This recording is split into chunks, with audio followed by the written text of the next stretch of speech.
Okay, so let's talk about, I told you there's story, list, and quotation are the options for opening with impact in this class. Let me first talk about a story. So what I love about a story when you open it up is we typically get to know a little bit about you. And when we get to know you a little bit better, it makes it more likely we'll like you. And if we like you, it makes it more likely we're going to stay in tune to your speech. So it has that benefit.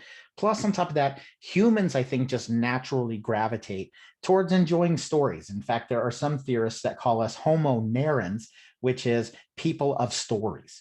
So I think it's just a really strong way to start. And I think most people are going to choose to, I'd say probably 50% of students start with a story. And I think it's great. But how do we do a story well? Well, if you don't mind, I'm first say the don'ts of a story. One is don't think that because you're using declarative sentences that you are also being a storyteller or a descriptive person. So when I was 17, I was on my high school tennis team and I got into a terrible car accident on the way home. That was 3 sentences that were declarative in nature, not descriptive in nature. So a true story is going to pull us into your world. Don't start off with the cliche, imagine this, or the cliche, I want to tell you a story about a time. Blah, blah, blah, blah. Get rid of those phrases and jump right into your story. All right, so be descriptive. How do you get descriptive? Well, you start to use sensory language, the touch, the taste, the smell, the sight, the sound. Touch, taste, smell, sight, sound. Intersperse your story with some of those elements. So when I was 17, I headed out past the black top, past the yellow lines and towards this blue beetle of my friend William. We started to head down one of the main streets, and I could hear that buzz of that 4-cylinder engine as we went down the street, and I could see the glistening light off of a puddle to the right. Suddenly, we went into that puddle, and I heard the screams and the crash of the glass as we began to tumble in an accident because we'd hydroplaned, and we ended up suddenly stopping in a ditch.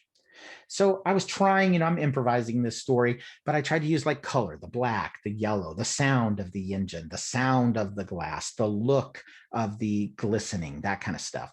So use touch, taste, smell, sight, sound. Don't overuse it because then it could be too poetic. So think about interspersing, actually don't think, actually intersperse your story with sensory language. It's one of the things I grade you on. And also active language, be, was, am, instead zoom, roar, rush, use active language in your stories as much as possible as well.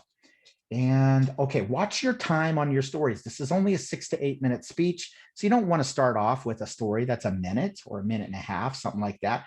What you want to do is start off with enough to pull us into this world. Now, if I was talking about leaving tennis and getting into an accident, what I might go to next is clearly connect to my thesis and be something like, today I want to talk to you about self-driving cars. So I'm starting off with a story of an accident, and then I'm going into a thesis about self-driving cars, and you can kind of see that connection already that might be there. And don't be too short.